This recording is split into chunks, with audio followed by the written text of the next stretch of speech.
Okay, these are the Barkbuster handguards. It says down here in the little teeny tiny yellow sticker that it works with the F750GS and F850GS. That's good news. That's exciting. The Barkbuster covers over here basically go on any of their bars. So every few years you can just buy new covers and keep the bars intact as long as you haven't bent them up too badly. But these are pretty resilient. They're kind of the de facto standard, and they're a good mix of price and features. Do you have any input on these? No, I just have one question, but it has to do with design and nothing else, so it really doesn't matter. Can I do this part while you're asking that? Of course. Do the bars come in another color, or are they only in silver right now? I thought I only saw silver. Okay. I think I've only ever seen it in silver. There's plenty of silver on the bike. Well, this can be rattle canned with a spray paint can too. Well, no, it's fine. Okay. I'm Good. totally fine with silver. So Most these are. what's going on is black. So there's a few different handguards available, and Heather was, glad I picked these. And Yes. I guess why would you say that, Heather? All right, so Heather, I guess why would we want the Storm over like the regular VPS or the Carbons? Well, this one's bigger. This is less expensive than the Carbons. Yeah. It's not like I'm adding a bunch of Why carbon. like $100? It's weird. It's not like I'm adding a bunch of carbon fiber shit to my bike. No, I think they're good because they're the bigger option. Yeah. I mean, because we live in the north, so we have pretty cold winters. The actual frame itself is aluminum. They're not as heavy as I would expect. It's a hollow aluminum. Well, you don't add a lot of weight to your handlebars because you can induce wobble. Oh, that's fair. So when you let go of your handlebars, you kind of don't want wobble to happen. Well, then I'm glad that they're not as heavy as they look. So here's our hardware kit. Let's go over the bike and get started with this then. Pause the recording if you need the instructions and you lost them. Some people buy these from people used, and it doesn't come with the instructions, and I found people that pause the videos just to look at the instructions, which is always funny. Alright, so there's the instructions. So you can see how we've got the bolt going in there with a spacer. Then we've got basically a hanger that goes on the inside right here. You can kind of see how it looks on the bike. Your first step is going to be to use a T50 to remove this OEM. To remove this OEM handguard protector handlebar thing. It's on there pretty tight initially, so just give it a nice tug. Always make sure your torque is firmly seated before you yank on it, because they do love to strip. Alright, so it is a two spacer setup like this. So you've got one in here and then one right here. We're just going to throw this in a little bit. Just getting it started basically. And just throw a towel down like you're in high school. So we have this guy. What size is that? On the yellow it should say a number. It's a 4. Cool. And you said loosen? It says loosen assembly clamp, loosely assemble clamp and clamp connector to the. Oh, you have to take it all the way off actually. Yeah. It has to go around the handlebar. Okay. Then loosely attach the handguard's backbone to the handlebar end, which is what I already did. How do you do this stuff by yourself? All right, so now we're just. I'm going to hold this for you. So now we're going to be assembling this here. You can see how Heather's got every finger on it. And you're very slippery. So that's actually kind of nice way to hold this like this and just kind of flip this around a few times. That way you make sure you don't cross thread. And all of you know how famous I am for that. Yeah, I'd like to avoid that with this. So now from this, we're just going to pair these together. I really feel like we only need the one spacer for this.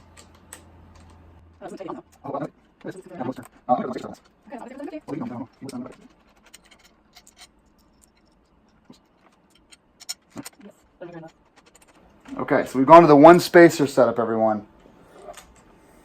We're changing lives here. Well, oh yeah. Maybe. Alright, zooming out for you guys. I'm going to tighten things down a little bit. I'm not going to use Loctite for this video, because I kind of just want to make sure this all fits together. I'm going to need a size 6.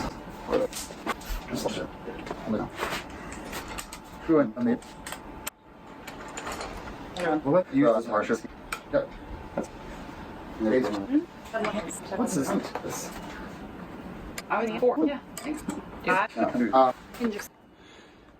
Well, this is our spacerless setup, and I feel like Heather agrees that it's pretty much where it should be, right, Heather? Yeah, the spacer this wouldn't fit. Yeah. It was too far apart. I like this. I'm going to go grab the Storm Handguards. So, Heather, can you review these and let me know? So it came with these little hack things right here. Here's how it looks on the bike.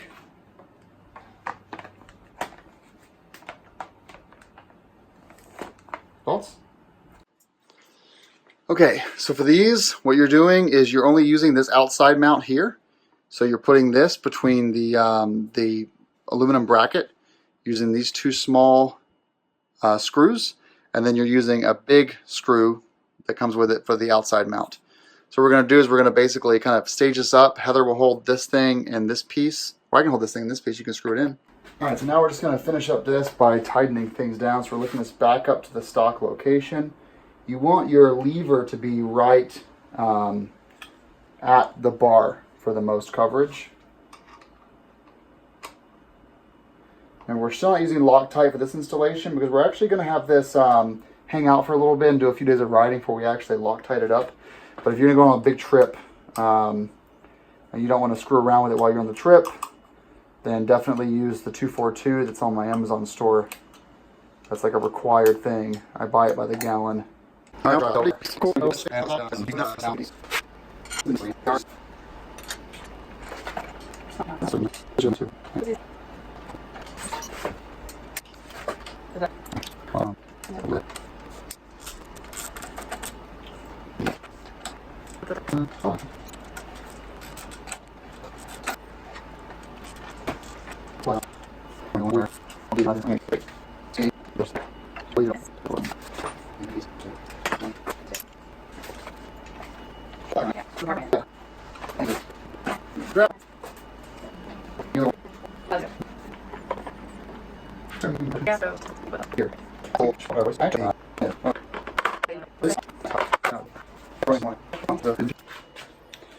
Alright, so here they are on the bike. Looks like another Barkbuster. Let's take a deeper look through here. And this is with the single spacer, not the two spacer setup.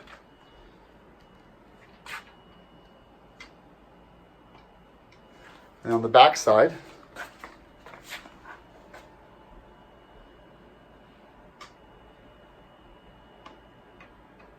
we're only using the one. They only come with one bracket on this case. I kind of would like to have two, but whatever. And for now, no Loctite, but after we're sure we're okay with the fitment, we'll use the Loctite down there. I kind of don't like how this hangs out, but with the use of the spacer inside of the OEM bit here, it keeps this from rubbing against the black, which is kind of nice. So with the Storms, they're going to be great for cooler air, wind, keep the hands nice and warm. They look great on the bike, I think. Heather's finishing up this side. You don't need to watch that. You're doing great. Adam, go away. I can't go away. Oh my god. The camera can't go away. It's stuck here. It can go away. Does it detract too much, Heather, from like the narrowness of the bike, or is it okay? No, I think it looks fine.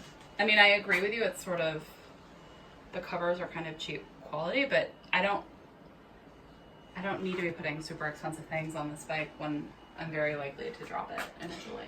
Right, and if you scratch the shit out of these for the first year. And as you said, these covers are replaceable, which is actually really nice. And the important part is the aluminum bit is going to protect your levers from getting broken. Right, right. So you'll end your year with still really nice, nice quality core pieces. No, I think it's great, and they're replaceable. So if I screw it up, that's good. Yeah, cool. There's already dog hair all over my bike. I got this at Twisted Throttle. Did not get any discounts. Paid full price. And thanks for watching.